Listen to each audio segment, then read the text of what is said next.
This video is going to be based on what you can actually do with £60,000 in property, or if you've got 60k plus, or if you have just 60k, or less than 60k, what can you do with it? So there's a few things you can do depending on your situation, whether you're trying to replace your income through property right now, whether you're in a high paying job, so you're not trying to leave your job straight away, you're already earning good money. So now the case for you is to add properties to your portfolio for generational wealth, to bring in some more cash flow, to look after your family, or you may want to be looking at adding more cash by doing flips. So if you have 60k cash plus, now if you've got 60k, you're typically going to be needing to use bridging to buy properties, right? So you're going to have to put 25% down as a deposit to purchase the property. So for instance, you could buy a property for 100k, put 25k down as a deposit, have your stamp duty, legal fees paid for, and you would also have change for the renovation to either buy refurbished finance or flip the property. Now, if you've got full cash, great, because you're not going to have fees and you could still really look at using the buy refurbished finance or the flipping model. Now, what is buy refurbished finance? So for those of you who don't know, it's where you buy a rundown property, you add value through a renovation, and then you refinance at the higher value.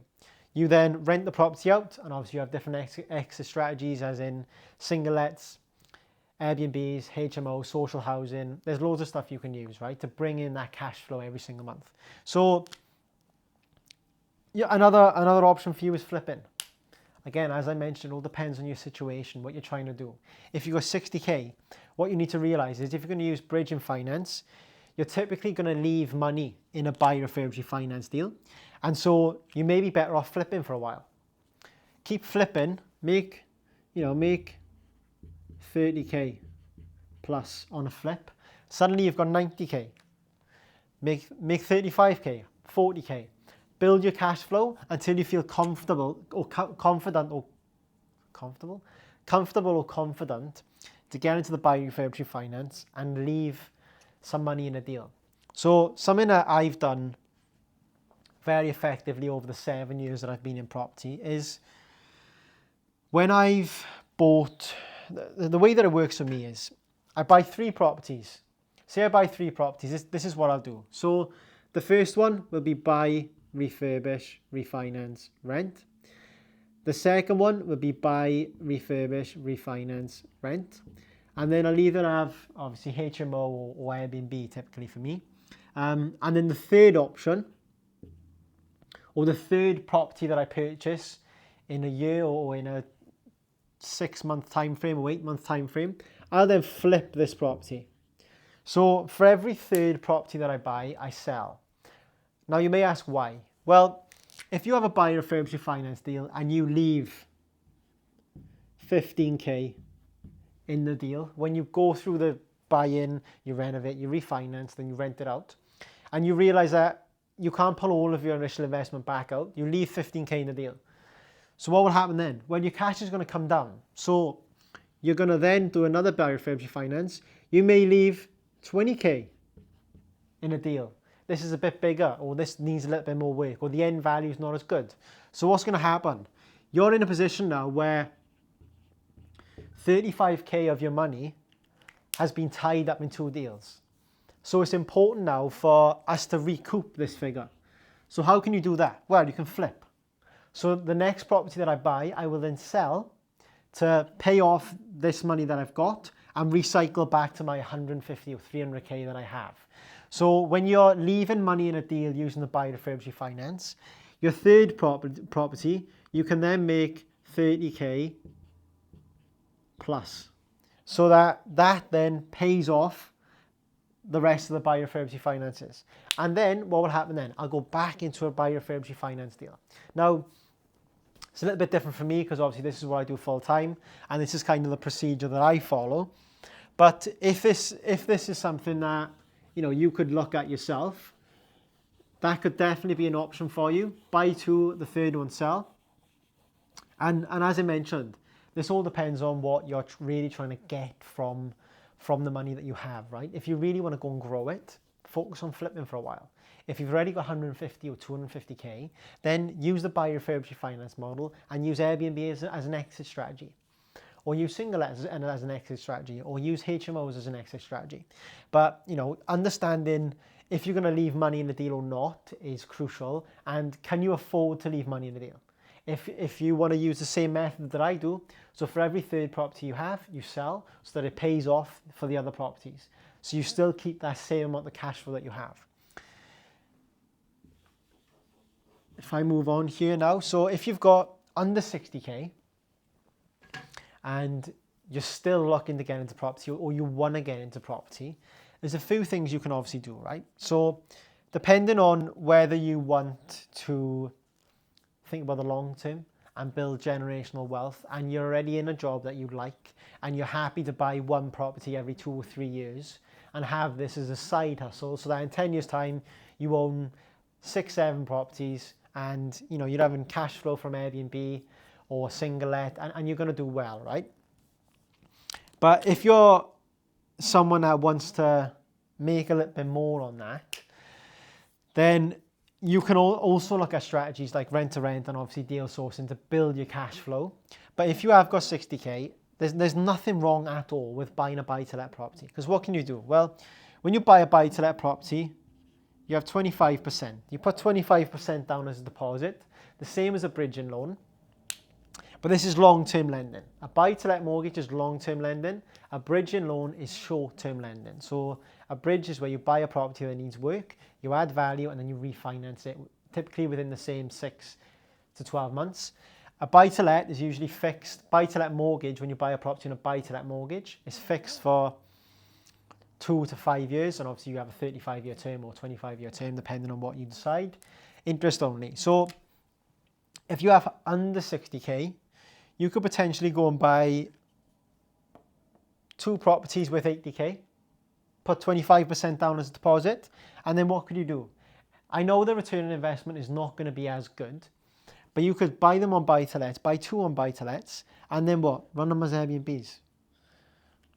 Airbnb is an awesome strategy and a much better strategy if you're looking to gain cash flow, because the return on investment when you buy a buy-to-let property isn't going to be as good as what a buy, refurbish, finance is. But when you buy a buy-to-let property, you're winning every month or every year, every month with equity, because for every year that you keep that property, it's growing in value. Capital appreciation is doing its thing, right? So if you buy a property, say 100k, you put 25k down, this pen's gone. Put 25k down, you have your fees of say 5,000 stamp duty, say 7,000, 7k, 25k. So that adds you to 32,000, and then you may have a broker fee, 500. So that's your mortgage broker to set up the buy-to-let mortgage for you. What else have you got? Depending on whether you need to do any renovations at the property then as well, new kitchen, new bathroom, you could spend an extra 10k if you wanted to add the value. So for when your term finishes in 2 years or 5 years, you're going to definitely have equity because you've added value to the property, right? But say you bought a property that was worth 100k, the kitchen's fine, the bathroom's fine for now, you can leave it for 5 years and you're just going to get capital appreciation. This will cost you 32.5k. So to buy £100,000 property,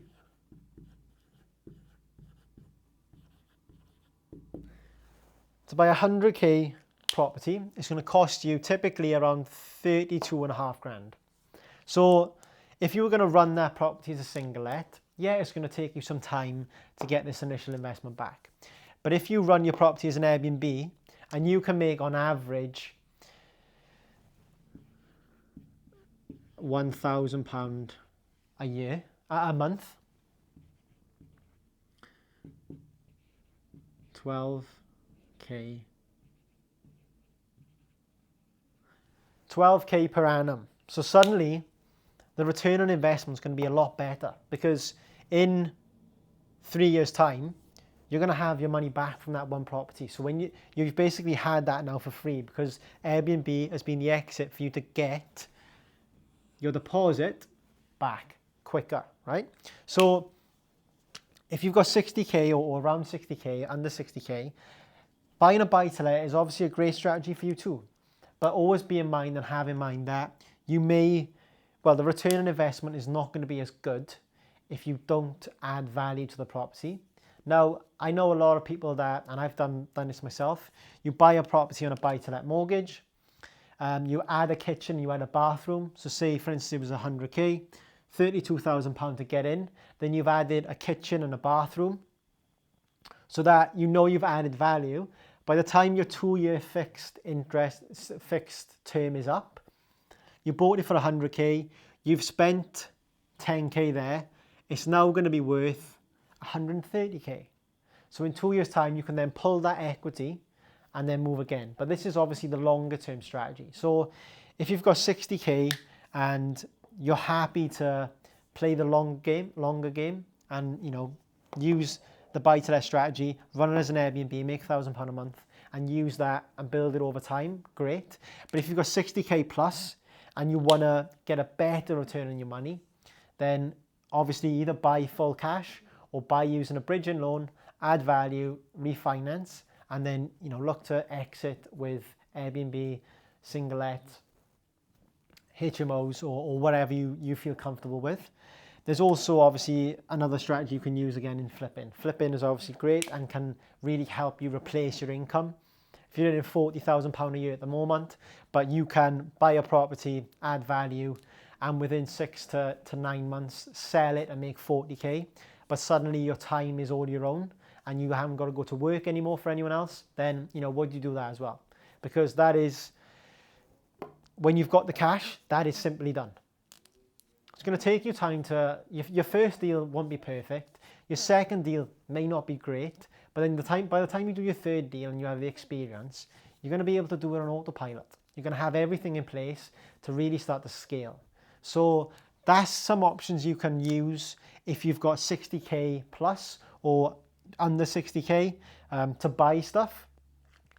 Now, yeah, as I mentioned, you can either use the 60k to buy a buy-to-let property, or, you know, you could look at strategies that are going to help you with your cash flow as well. So hope you found that useful. I will see you in the next one.